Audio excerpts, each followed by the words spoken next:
Hey, what's going on, everybody? Chad Calek here, and welcome back to the In a Crowded Room podcast for episode number 96, which, of course, we're going to talk about the situation that's unfolding with the coronavirus. And at the end of this podcast, we will also talk about the release of Phantom Rider and some interesting possible connections to this coronavirus epidemic.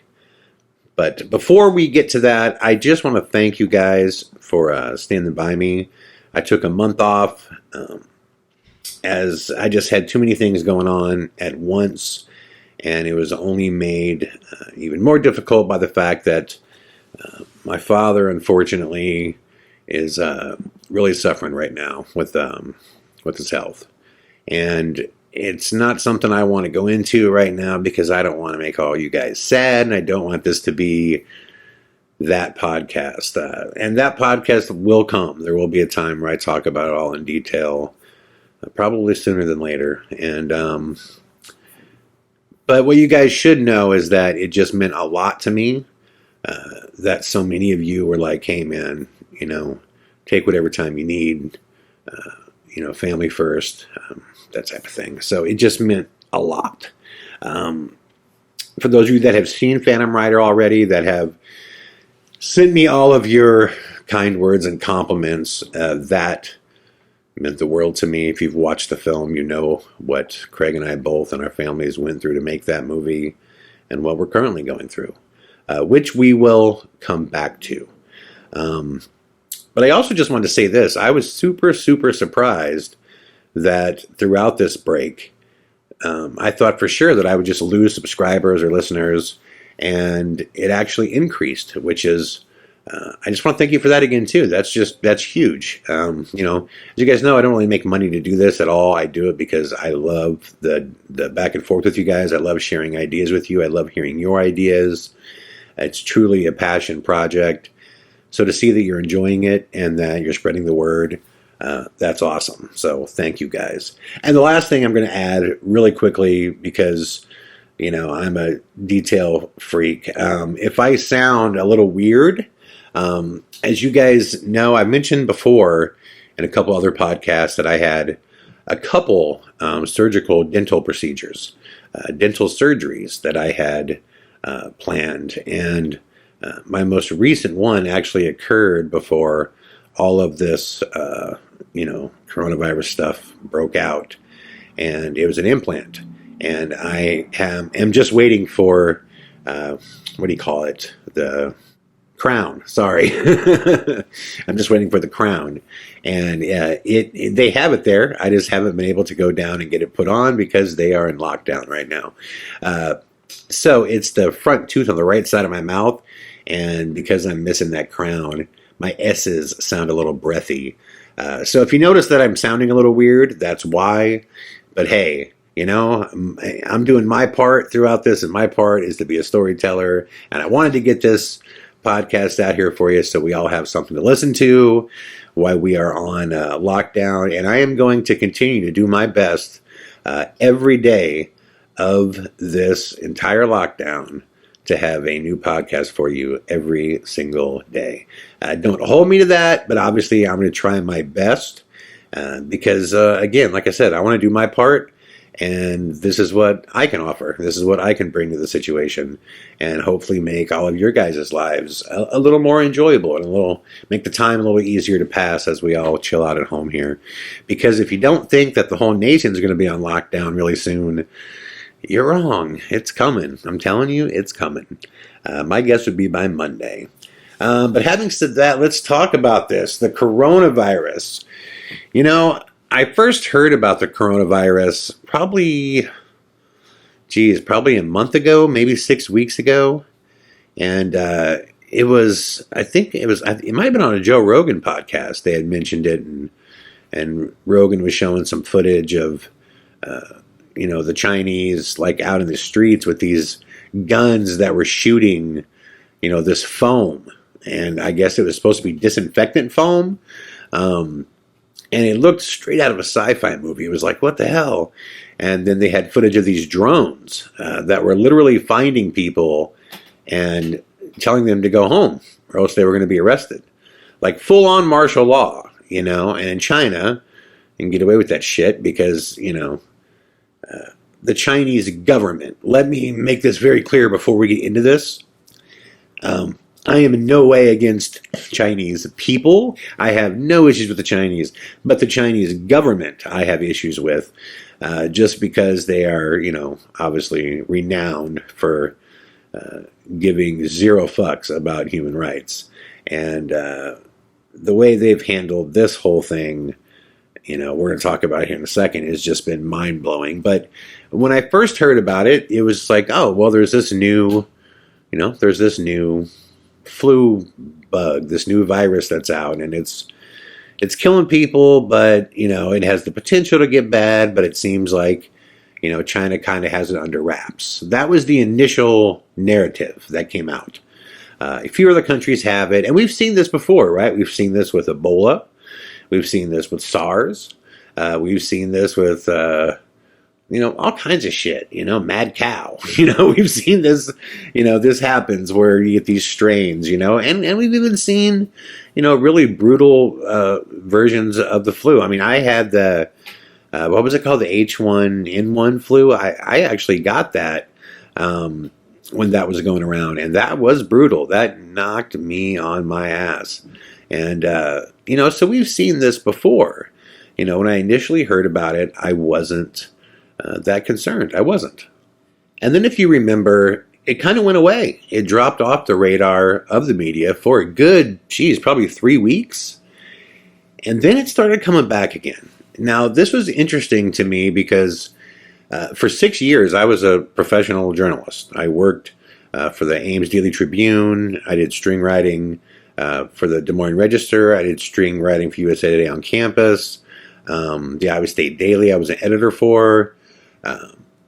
So the reason that was interesting to me is because once a story runs once, usually you don't bring it back and run it again. That's kind of a rule of thumb for journalism. It had its day, we're moving on.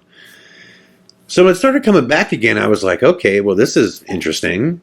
And it was even more interesting to me that our media was actually carrying what was going on in China, because typically our media just doesn't. We just ignore China big time. Want an example? Most people don't know this. China went to the moon last year. China landed a rover on the dark side of the moon with live footage. Like, for the first time, like, they won the race to be the first to land on the dark side of the moon. And, like, nobody knows. Nobody knows because our media didn't even give a shit. They're like, whatever, it's China, who cares? We don't even want people knowing that they did something that we haven't done. So that's just, that's the nature of our media. So when our media started caring about this kind of, the second wave of press on the coronavirus, I was like, oh, that's okay. We might need to pay attention to this. And it was weird because as soon as the stories came back out that this was getting to be a bigger deal in China, if you were watching these stories, the story went the other way all of a sudden. It was like, oh my God, here's the second round of news about this. This could be really bad. It could be really bad. And then all of a sudden it was like, oh, China hasn't contained. They haven't contained, and the cases are actually going down now. Whew, that was a close one. That was kind of the story. But then it started popping up in other countries, Italy being the most obvious one. And if you're like me, you don't spend too much time surfing around on U.S. news outlets, just because when I first started, traveling the country, I realized just how centralized Americans are and American media.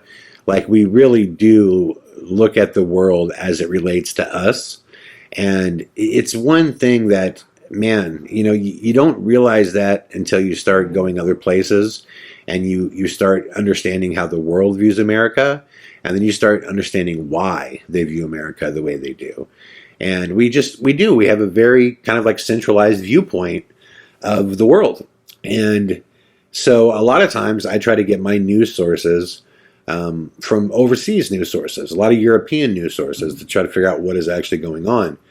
And the early stories that were coming out of Italy were crazy. I mean, crazy. Like they followed China's lead, as we were doing, and they, unfortunately, as we did, kind of believed the hype. They believed that China had this thing under control.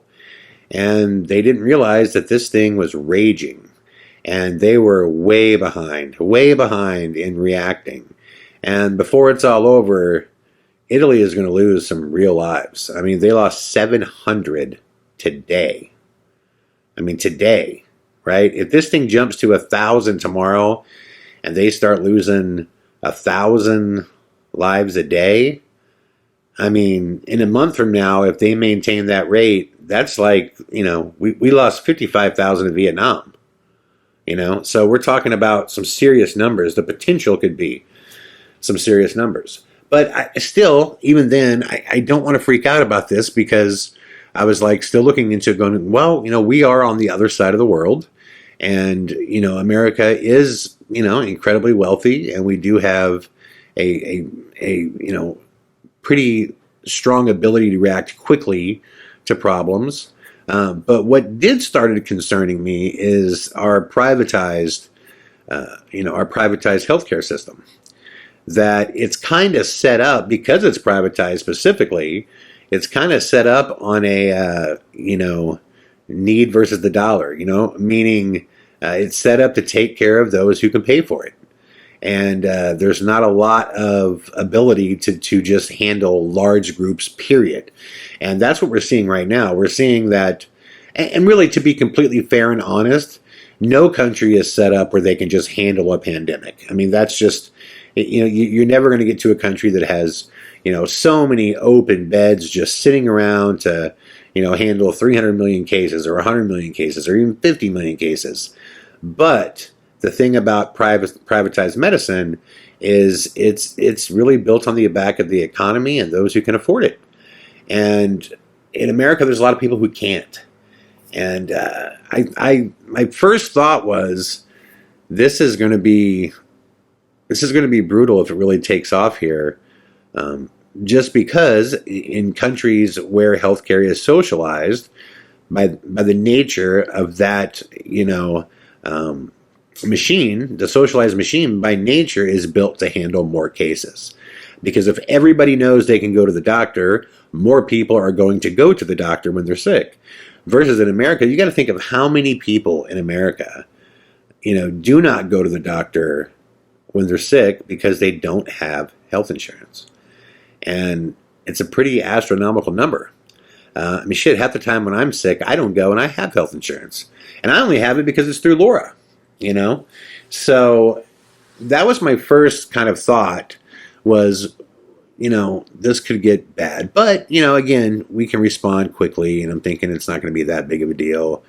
And Laura started hearing from her school kind of a couple weeks ago, Laura started hearing some early talk about school being let out for the year. And I thought that was kind of alarming. I was like, wow, where is this coming from? Well, the reason I took, Laura's rumor mill, a bit more serious than other rumor mills, is because, Laura is obviously, she's a school teacher, so she's funded by the state.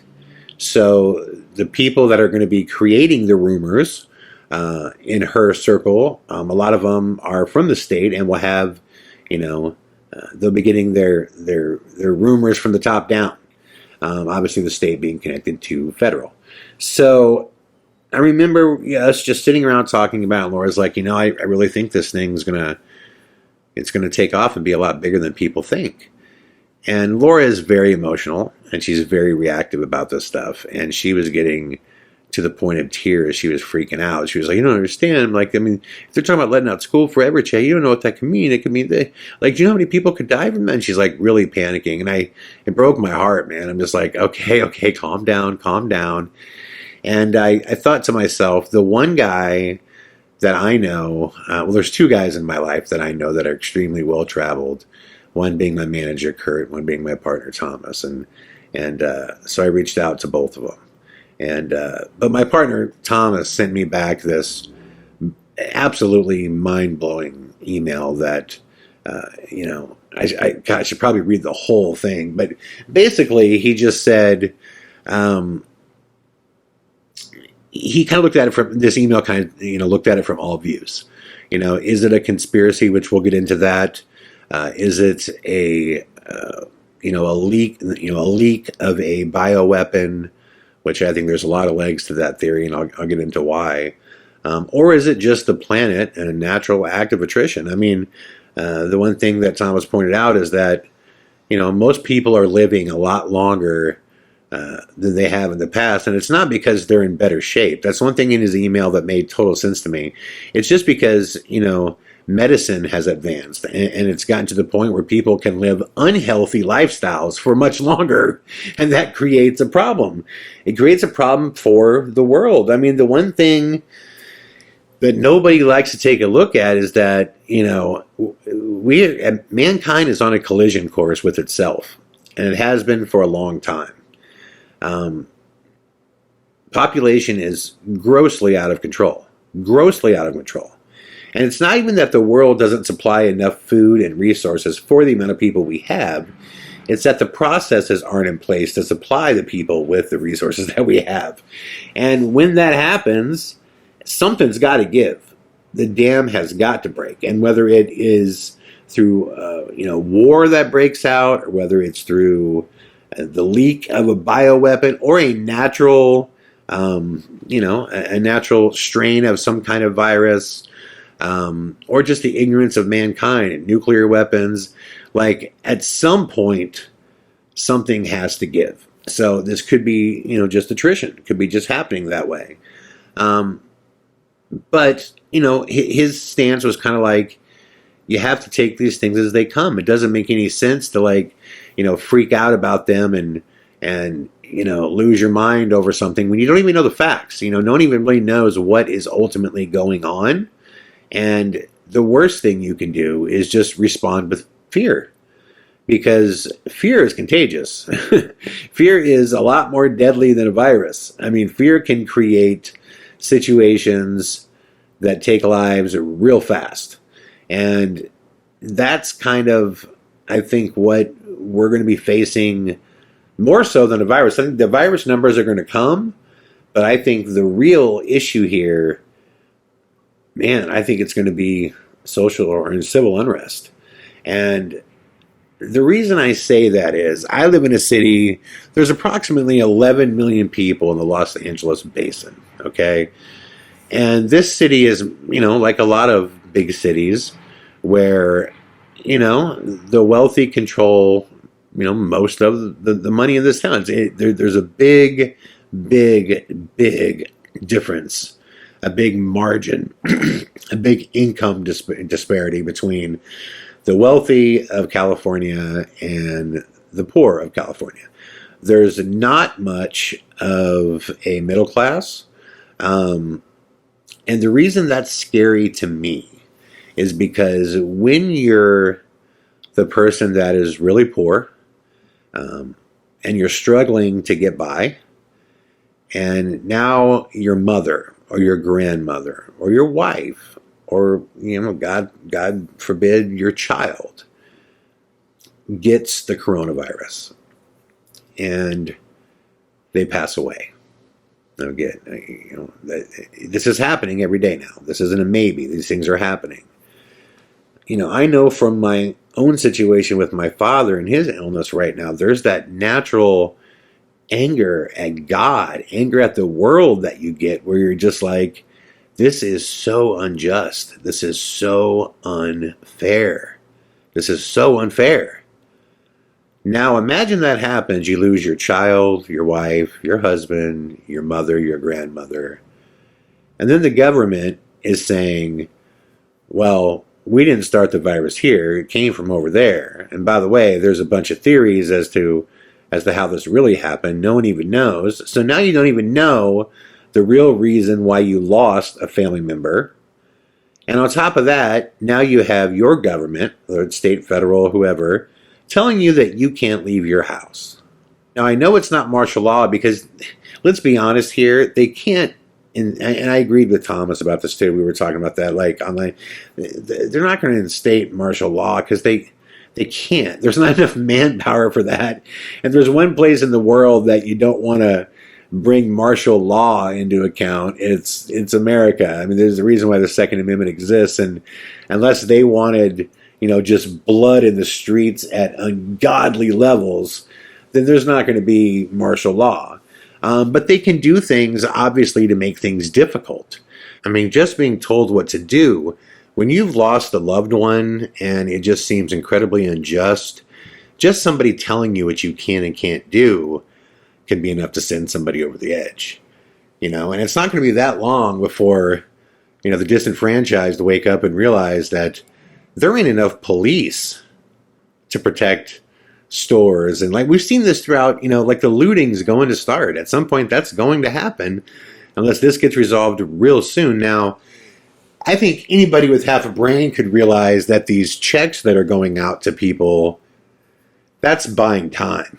That's saying we think we can get through, the spread of this virus in this time period. And hopefully, if we send enough money out to, people under a certain income that they make, then that will stop them from, doing whatever it takes to get by. And, I can see the rationale in that because, listen, the bottom line is, look, I don't love Trump as a person. I never have. And it's not even Trump. It's anybody like him, anybody that just says, I'm fucking amazing, I'm awesome, like at everything I do. I just don't like people like that in general. So it's, in a weird way, it's not even a personal thing. It's just, I live in a city with a lot of people like that. The entertainment industry is filled with people like that, with just an overabundance of, just self-cheerleading. And, but the one thing that I know Trump does understand is that money helps, man, and when you're broke as shit and you've got $100 in your account, you could change your whole view on the world by having $1,000 in your account. Like, that can change things for a lot of people, much less getting two checks for that. And, I remember in college, man, there were times in college where I would be down to like $7 to my name. And, the world sucks to live in when you got $7 to your name. Now add on top of that, there's a virus going on. People are dying. The streets are ghost towns. Like, you're trying to stretch your food. You're going to the grocery stores and, most of it's already picked over by the haves, and the have-nots are left to get what they can.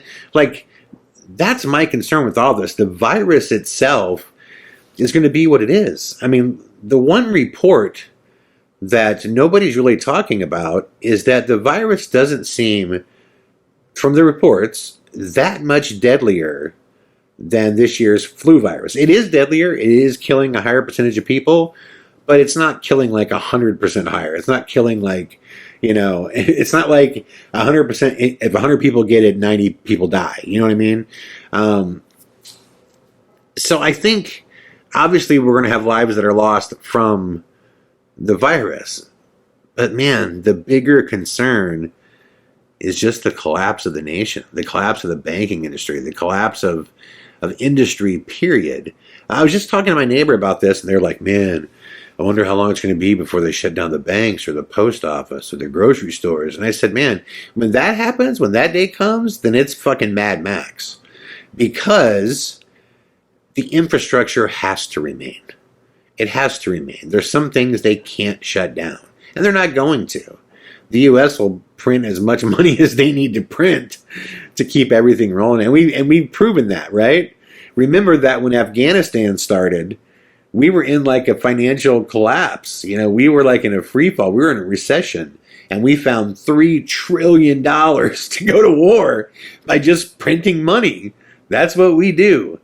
That's the one beautiful thing about the fact that our money is not on a gold standard. Our money is backed by our military. And, for what it's worth, Trump bolstered our military to the moon. So we're going to print as much money as we need to keep, certain factions of the government open and of society open. And I don't think there's any chance whatsoever that martial law will be instated. I don't think they can unless they just, like I said, want to go to war with the citizens of the United States. I just don't think that's even a possibility. But they are going to continue to try to push people to stay home. And they are going to continue to try to control society as much as they can. And I think in the beginning right now, we're at the stage right now. If you look at this, I think there's going to be multiple stages of this. Right now, there's almost an excitement to it. And when I say that, I'm sure some people are going, what are you talking about? Well, maybe it's just me. Maybe it's just my personality. But I was talking to a couple of friends and we felt the same way, is that there's always an excitement when the unknown arrives, I'm sure that excitement will go away when you're sick as shit on death's doorstep. But right now, we've never been here before. So there's that whole oh my God, what's going to happen type of excitement. I'm not saying people are pumped up. But I'm just saying there's just kind of they're still making memes about it, right? There's still people joking about it. Like if the nation saw this as, this horrific, on death's door type of scenario, there would be no memes, there'd be no jokes, there'd be none of that shit. They'd be sitting around going, oh my God, we're fucked. How do we get out of this? We're not there yet. But you know what? Every day that goes on, and every day that people wake up to the fact that there's a plan in place and it's just being rolled out slowly, and very soon, my guess would be by Monday, America is going to be on lockdown, then people are going to start to see that they believe, and we don't know if this is real or not, but the powers that be believe that this is going to get incredibly bad. I mean, think about this. 4 days ago, we were told in California that 2.5 million people could be infected. And we were all like, wow, that's a ton. 2.5 million people, holy cow. We woke up this morning and they told us, oh, we were wrong. 25.5 million people are going to be infected. 25.5 million people. There's only 40 million people. 40 million people. Say that again. There's only 40 million people in California. So they're saying that they think over half of the people in California are going to be infected with the coronavirus. My first thought was, what the fuck are we engaging in social distancing for? That's a loss, man. If 25.5 million people are going to get this, that's a loss. That's not acceptable. That's not acceptable. And it got me wondering, why is that an acceptable number? Why is that a number that they're like, we got to cap it at half? That would be good if we could stop it from getting to that point. And then that's when I started really digging into, what are we dealing with? Is this really a mutated strain? Or is this something much, much different? Now, when it comes to the numbers and what happened, everyone's like, oh, well, China is saying that this emanated in a wet market where you have all these animals that are being sold, and they're filthy and they're dirty, and there are these markets where they're just selling raw meat that's just sitting on a slab outside, and people are buying it and cooking it, and there's different live animals running around, and they think that this came from bats. They think that the coronavirus came from a bat and infected some Chinese people first, and that's how it started. Now, just so you guys know, and I'm just going to say this because I didn't know this right away, but what's going around right now, COVID-19 is the strain. Coronavirus is, it's a type of virus. There are tons of coronaviruses. COVID-19 is this strain. coronaviruses have popped up in the past. Like I said, if you look on the back of a Lysol can, it says that it kills the human coronavirus. Just not this strain, right? This is a new strain that popped out. Now, when I started, researching this, what's really interesting about most natural viruses that are in the flu vein, that naturally mutate, they always hit two sectors the hardest: the super young and the super old. Okay? Now, the early reports were that this is only really killing the elderly, on average, people that were 80 years old. Now, that doesn't mean that there weren't, examples or one-off cases or small amounts of cases of the young people that were younger that were being affected, but that was the word that came out. If that were the case, that's one of the first signs that this would not be a natural mutation, because it's only targeting a certain demographic. Now, here's what's hard. None of us know, because the Chinese government's full of shit. They are absolutely full of shit, and they're not going to let the world know what they did. Okay? Here's a great example. Once I started digging into this, and guys, this is really, really scary when you think about this. When this first happened, and cases started popping up in Wuhan, the Chinese government, I want you to look on the screen right now. This is a photo of what was occurring. There were 51 entrances and exits to Wuhan, and the Chinese government dug them all up, and they reinforced all these streets with the Chinese army. They were literally trying to keep everybody in the city and contain it. Like, they were not letting people leave. Like, when it comes to human rights, there you go. There's a prime example of it. Can you imagine that if you wake up in a city and you're like, holy shit, something leaked last night, some kind of virus is going around, and, it's killing 10% of the people who get it? Well, my first thought, would be like, well, look, we got to go somewhere. We got to go somewhere until, this calms down, right? And then look at this, they're digging up streets to make sure they can't leave. China is a horrible government. The Chinese government is a horrible, horrible government. And the more and more I read about their human rights violations, it's unbelievable. And my friend Thomas, who's actually been there, said the same thing. He said, man, when you get outside of the major cities and you really see, how the government, treats their civilians, it's disturbing. And I trust Thomas. He definitely would know, and he's been there, and he said, I've seen it firsthand. It's brutal. So we don't know if that's the case, that it only affects those that are 80 and older. I mean, China right now is trying to say that they've only lost like 1,800 people. That's all that's died. And then Italy reported today that 700 died today. So which is true? That China leaked this thing, it's way worse than what they said. They lost tons of lives, and they're responsible for it. Or is it true that Italy is actually reporting real numbers of what's going on? And by the way, Italy reported that people were dying across the board, regardless of what the age were. Yes, it was elderly, but there was also people in their 30s, their 40s, also babies. They reported across the board.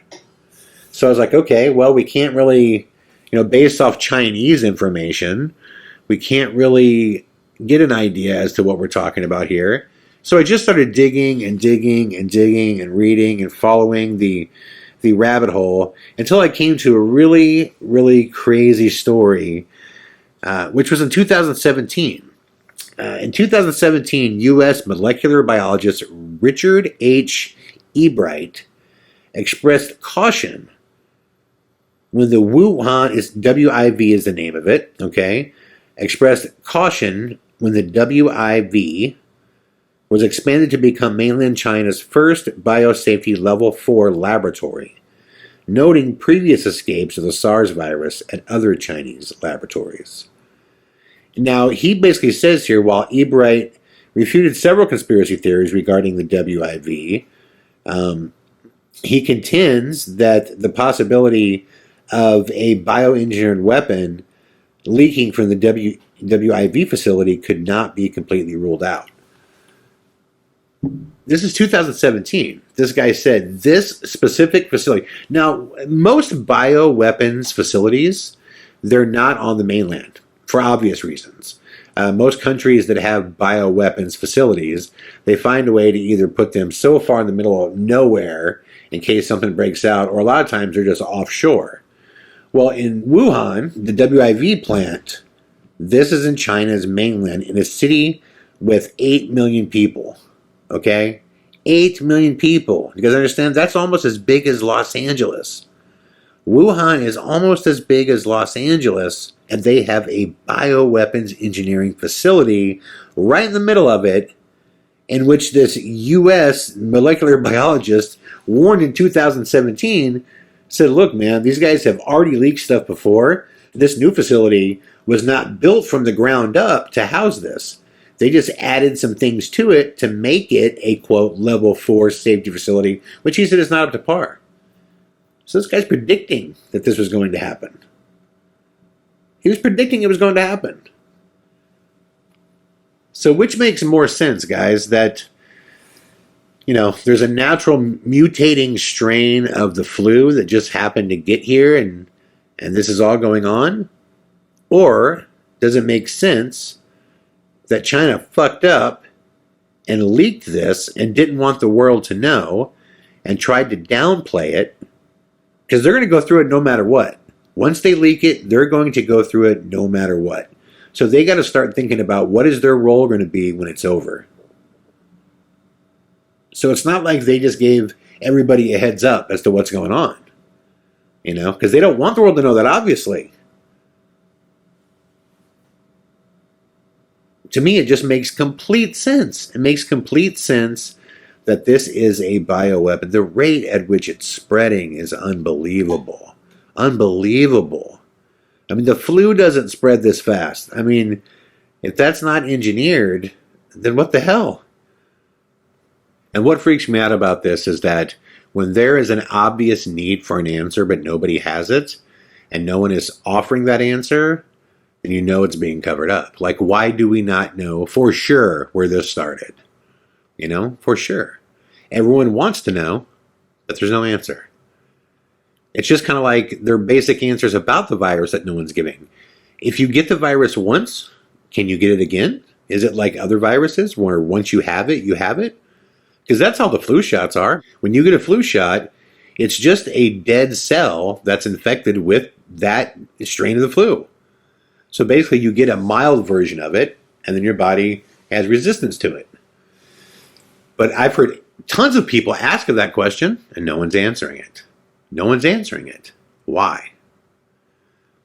Thomas brought up something to me that kind of blew my mind when I thought about it. Why are there still massive sporting events going on in like India, where there's billions of people? We're not hearing anything about India. We're not hearing anything about Russia. Why are we not hearing about a massive Russian outbreak and the steps they're taking? I mean, really, think about this. If there was ever a time to hit America, I'm talking a military strike, or ever a time to go to war with America, it would be right now, right? It would be right now. So I would have our eyes on our enemies. Like if I'm the government, if I'm the federal government, I would have our eyes dialed on our enemies right now, right? But we're not hearing anything about anything going on with Russia. We're not hearing about any kind of outbreak in India. We're hearing nothing about an outbreak in Africa. Why? These places that have massive, massive populations in which a large percentage of the population is disenfranchised, and we're not hearing anything about those, outbreaks there? Maybe the answer is simple. Maybe it's because they're just not testing. They don't have the testing facility. I don't know, but we're hearing nothing about it. Nothing. In fact, they're still holding live sporting events that are packing out stadiums. Thomas was telling me he just watched a few of them. This is why I called Thomas, by the way. He's a brilliant guy that just, like I said, travels the world and has a very, global view of things and really knows what's going on around the planet. And once we started getting into this conversation, and just put it all in perspective to me is we don't know really what's going on right now but we're all just reacting and doing as we're told. And that got me thinking about the release of Phantom Rider. As you guys know, I've spent the last 2 years working on the Phantom Rider documentary. For those of you that have seen it, you guys saw, firsthand the level of harassment that, I have dealt with, that Craig has dealt with. I don't want to, since the film just came out, I don't want to right now, just give everything away. So I'll hold off on talking about details, but suffice to say, the film truly demonstrated that enough bizarre things have happened to Craig and I that at this point it would be somewhat ridiculous to say that we're not being harassed. Just from every angle, we've dealt with everything you can possibly imagine. And when you see the film, it's quite shocking. It's even shocking for me who lived it when I look at all of it, stacked up. The amount of things that have happened. It's pretty crazy. But the one thing about this entire coronavirus situation is if you sit back and you ask yourself and you say, okay, Skyfall says that there is a pending, forthcoming fake alien invasion.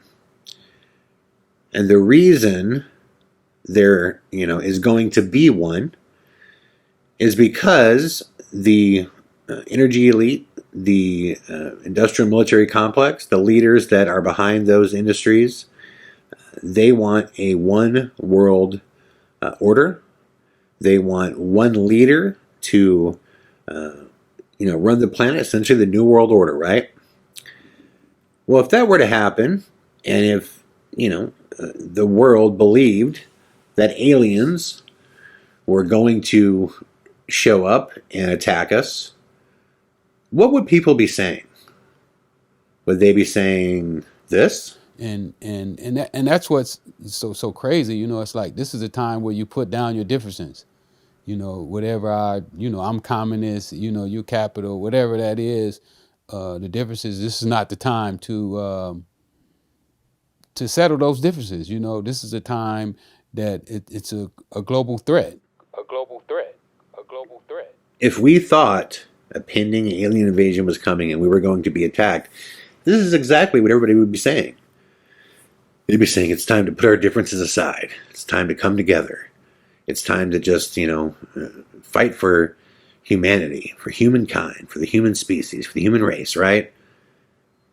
But if you take a step back right now and you look at what's going on, it should be very alarming to everybody of how compliant the world is being with how little information we have. We don't even know if you can get the virus twice. We don't even know what age group for sure that it attacks and kills. We don't know anything. We don't know where it came from. There's no cure. We don't know. We don't know. We don't know anything. Not for sure. And we're just being told, stay home. We're sending you checks. Well, think of what would happen if we looked up in the sky and Project Bluebeam was projecting images that were indistinguishable from the real thing. And we saw ships filling our skies. Okay, now imagine if we looked on the streets and down the middle of the street, we saw 2 or 3 grays, right? In their suits, gray aliens just walking around looking at everybody, just like they did on Cockatoo, right? If Sir No Face was a gray. How much do you think Trump or any world leader would have to say to get mankind on board? All they'd have to do is go, guys, look in the sky. We can see them. Those ships right there, they want to end us. They want to hurt us. And not just some of us, all of us. I mean, if we're being this compliant right now with this level of information, imagine what we would do when we can see the enemy, when we can visually see it, when it's walking down our streets. Just imagine. Which my only question was, and maybe this is far-fetched, but I don't know, at this point, is anything far-fetched? I mean, we're living a freaking novel right now. We're living, a movie that we've seen so many times. This is Contagion, right? We've seen this movie. This is Outbreak. We're now living the movie. Would it be that crazy to now live a movie about an alien invasion? Would it be? Because my question is this a test run? Could this be? Could this be a test run to just see how little information that it would take to get the human race to comply? You know? Is this a test that's only being conducted in certain countries? Like I said, guys, why are we not hearing about India? Why are we not hearing about the raging amount of deaths that should be coming out of Africa right now? Why are we not hearing about all these raging amount of deaths that should be coming out of Russia? Why? Was this only set up to test this in certain countries? Here's the thing, man. Before I got involved with the Cernoface case, I had spent most of my career investigating ghosts, and that was never crazy to me once I kind of got past the initial acceptance. When I was a 12-year-old kid, experiencing all that, paranormal activity was obviously crazy to me. But as I got older, I started realizing that when it comes to ghosts, I just view it all as future science. Like, there will come a day where we understand that we're looking at dimensional beings. Some of them are alive, some of them are dead, but I really believe in this concept of string theory and multiple dimensions and space and time bending and the vibrations of different dimensions crossing over into others briefly. I look at ghosts in a very scientific way. I don't think it's a religious thing at all. I think that it's future science. So it's been a long time since I was, actually freaked out by what could be possible, right? But, when I got involved in this Cernoface case, the reason I initially wanted to get involved was because the things that Cernoface was doing was unlike anything I had ever seen a, quote, ghost do. I had never seen, a ghost on call with consistency to the point that you could, leave and go get new people and come back and say, let's see your light, and poof, awesome, cool, and leave and go get other people from the government and bring them back and say, let me see your light, and poof, and it shows people. Like, I just had never seen anything like that, and then when I realized that, Cernoface was 4 feet tall and that it couldn't have been a child because someone would have had to have left a child locked into a building for 5.5 hours. And during that time period, the child would have to make no sound whatsoever, have to not use the bathroom. He'd have to make no sound when walking. I quickly realized this is an entity. Like, an entity meaning there's something physical to this. I could see the shadow from its shoulder against the wall. And I'm like, okay, so there's something physical to this. It's not a child. And it's not a human. So what is it? Because I've done several experiments before and I have tons of pieces of evidence. One of my favorite actual segments of 74 Minutes is about how I believe that there is a degree of physical manifestation when ghosts appear.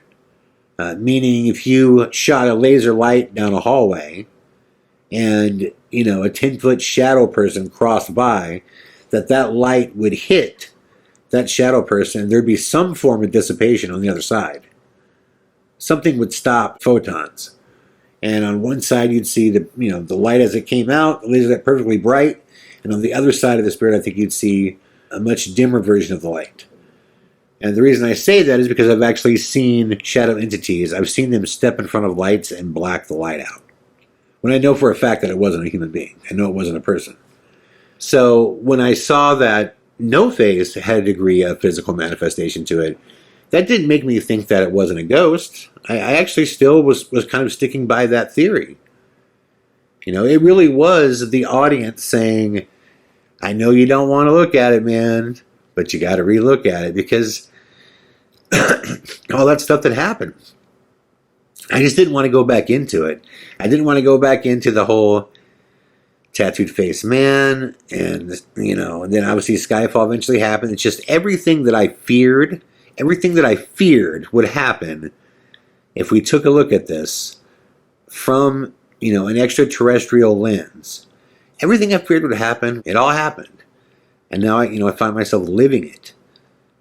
But it all happened, and that's why I didn't want to do that. I didn't want to go down that path, and the reason I didn't is because so many things that I took comfort in believing were not real were soon made real. Like I took comfort believing that there's not some, powerful cabal that's like behind all this shit. That there isn't a real like New World Order thing going on. That there is, like I wanted to believe that none of that's real. It takes me back to that night where I was having drinks with my agent, Richard, and I just asked him straight up about the Illuminati and the New World Order in Hollywood and all that stuff. And I thought for sure his answer would be no, it doesn't exist. And it gave me chills when his answer was, well, why are you asking? And I'm like, yeah, I don't know. I just want to know, is it real? I mean, is it, I'm just interested, pure, just, curiosity. He takes that long pause and he says, it's more real than you'd ever know. I mean, I didn't want to believe that someone could be just fucked with as hard as I have been messed with for just digging in this story that Craig uncovered. I didn't want to believe that Craig would call me with these terrifying stories that he's now dealing with and his children are dealing with and his family, and there's real threats that he's dealing with. So as crazy as it sounds to go, look, is this what's going on right now? Is this like a test? Is this like a run through to see what it would take to actually get the world to conform? Did they pick like 10 countries and say, well, let's test it here? We can do it through an outbreak. Let's just see, because basically an outbreak is going to be just like an alien in the sense that they're nameless, faceless. We don't know them. We don't know the damage they can do. We just know they could do a lot of damage. They could kill us all. We don't know that, but they could. And the same thing with the virus. It could kill us all. We don't know that. But it's also a faceless enemy. So it's as crazy as it may sound. I don't know, man. Nothing surprises me anymore. If someone would have walked up to me 10 years ago and said, did you hear that Alex Jones show? He was going off about this nutball Jeffrey Epstein, where supposedly Bill Clinton was on a plane with him, called the Lolita Express, where they'd go fuck all these young kids. And come on, man, I mean, I'd been like, dude, whatever. I'm so tired of hearing that whack shit. Then you find out, yeah, no, it's true. It's true. It's true. And Alex Jones was dead on, Or if you'd told me, 10 years ago, oh, this Epstein got arrested. He's in, a facility. We're supposed to watch him 24/7 for suicide. And, he is suicided. And at the same time that happens, just magically all his cameras stop working. And now all the people that he could have taken down with him are all saying, you sit there and you go, come on. Then you find out it's all true. So this wouldn't be anything more than what I've experienced then now, where I would go, well, this sounds crazy. They couldn't be doing a test run, right? And then you find out, oh, it's true. Yeah, they did. you know? I don't know, guys. I know that we live in a crazy world, which it has been a monumental year for conspiracy theories being proven true. It has been a monumental year for the truth to come out. And we need to all keep our eyes open, man. And, I would say don't overreact, but react accordingly. And just like right now, I'm not too worried about the virus itself. That's going to be what it's going to be. I can't control that. Like if I get it, I get it. If Laura got it, I don't want her to. But if she did, then we'll deal with it. I'm not going to leave her side. So if she gets it, I guess I'm going to get it.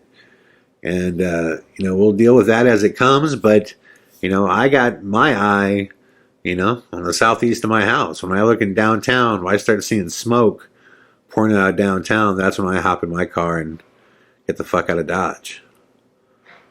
I'm not so much worried about the virus as much as I am civil unrest. That's what worries me. That's what worries me. So to everybody out there that's dealing with it, these days are yours, man, right? These days are going to be what we make them. I think it's okay to consider the possibilities, and it's okay to be prepared and ready, as I told you I am. But, also try to remember as we go through this, these days are yours, man. Don't let people take away your ability to laugh and to have fun and to, enjoy the day with the people you love and care about. Don't let that get stripped from you, man. Don't let anybody take that away from you. And the last thing I would say is just do your part, man. Whatever your part is, and that means to your family, to your friends, to your community, whatever that is, just do your part, and we'll get through this, man. My part is I'm a storyteller, and like I said at the beginning of this, I'm going to try to be here for you guys every night, and I'm going to try to have a new podcast for you every night, man. I'm going to do my best, and hopefully, that helps us get through this, and hopefully we can have a conversation every night about what's going on, and hopefully sooner than later we'll be back to life as normal. But things are going to get a little weird for a minute. They're definitely going to get a little weird, so we know that. So, let's just do our part. Like I said, man, just don't let people take away your days. Thank you all for listening to the In a Crowded Room podcast. I will be back tomorrow with more. All the best.